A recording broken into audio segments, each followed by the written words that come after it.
আজকের সবচেয়ে বড় খবর, বন্ধ হচ্ছে না লক্ষ্মীর ভান্ডার। মাসে মাসে অ্যাকাউন্টে ঢুকবে টাকা। এই খবরটাই এখন পশ্চিমবঙ্গের লক্ষ লক্ষ মহিলার কাছে সবচেয়ে বড় স্বস্তির খবর হয়ে উঠেছে। কারণ নতুন সরকার গঠনের পর থেকেই অনেকের মনে একটা বড় ভয় কাজ করছিল যে লক্ষ্মীর ভান্ডার কি পুরোপুরি বন্ধ হয়ে যাবে। জানতে হলে পুরো ভিডিওটি সম্পূর্ণ দেখুন।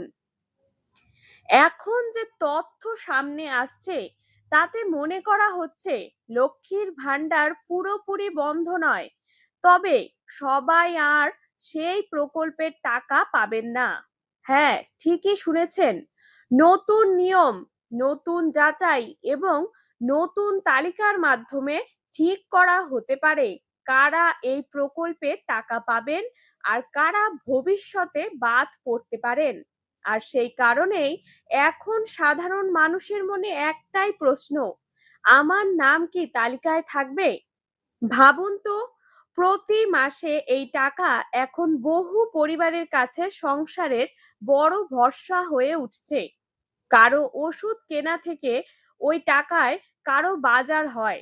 আবার অনেক মহিলা নিজের ব্যক্তিগত প্রয়োজনের জন্য সম্পূর্ণভাবে এই টাকার ওপর নির্ভর করেন। তাই নতুন সরকার আসার পর সবচেয়ে বেশি আলোচনা শুরু হয়েছে এই প্রকল্প নিয়েই। সূত্রের খবর অনুযায়ী নতুন সরকার চাইতে পারে প্রকল্পে আরো স্বচ্ছতা আনতে, অর্থাৎ সত্যি যাদের টাকা প্রয়োজন তাদের কাছে টাকা পৌঁছাচ্ছে কিনা সেটা নতুন করে যাচাই করা হতে পারে। আর এখানেই শুরু হচ্ছে সবচেয়ে গুরুত্বপূর্ণ বিষয়, কারা কারা টাকা পেতে পারেন।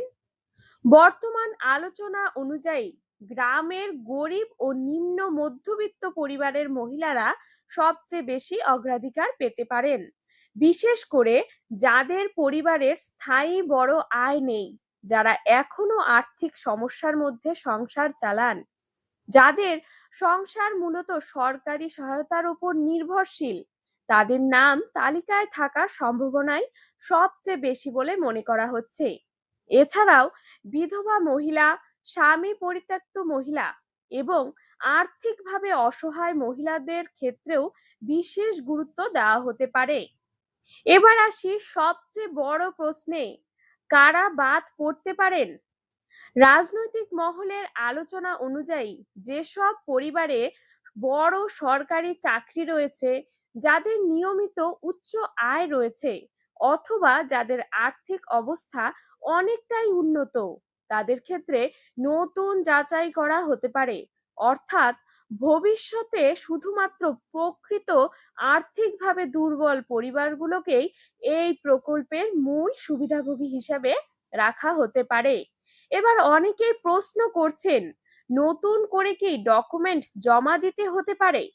সূত্রের খবর অনুযায়ী আধার কার্ড, রেশন কার্ড, ব্যাংকের অ্যাকাউন্ট এবং আয় সংক্রান্ত তথ্য নতুন করে মিলিয়ে দেখা হতে পারে। অর্থাৎ যাদের তথ্য সরকারি নথির সঙ্গে মিলবে না তাদের ক্ষেত্রে সমস্যা তৈরি হতে পারে। তবে এখানে একটা বিষয় পরিষ্কার করে বলে রাখা জরুরি, এখনো পর্যন্ত সরকারিভাবে চূড়ান্ত নিয়ম ঘোষণা করা হয়নি, কিন্তু বর্তমানে যে আলোচনা সবচেয়ে বেশি চলছে তাতে একটা বিষয় প্রায় পরিষ্কার, লক্ষ্মীর ভান্ডার পুরোপুরি বন্ধ করার সম্ভাবনা খুব কম। বরং নতুন সরকার প্রকল্পকে নতুন ভাবে সাজিয়ে শুধুমাত্র যোগ্য সুবিধাভোগীদের জন্য চালু রাখতে পারে। একই সঙ্গে নতুন সরকার সবার আগে আয়ুষ্মান ভারত যোজনা চালু করার দিকেও জোর দিতে পারে বলে আলোচনা চলছে। কারণ স্বাস্থ্য পরিষেবা এবং আর্থিক সহায়তা, এই দুই বিষয়কেই এখন সবচেয়ে বেশি গুরুত্ব দেওয়া হতে পারে। কিন্তু এখন সবচেয়ে বড় প্রশ্ন একটাই, নতুন তালিকায় আপনার নাম থাকবে তো?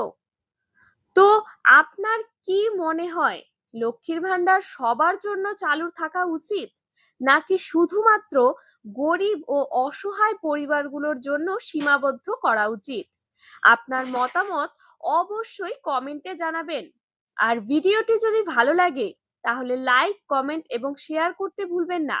আর নিউজ নোভা বাংলা চ্যানেলটিকে সাবস্ক্রাইব করে পাশে থাকা বেল আইকনটি অবশ্যই প্রেস করে রাখুন, যাতে আগামী দিনের গুরুত্বপূর্ণ আপডেট সবার আগে পেয়ে যান। ধন্যবাদ।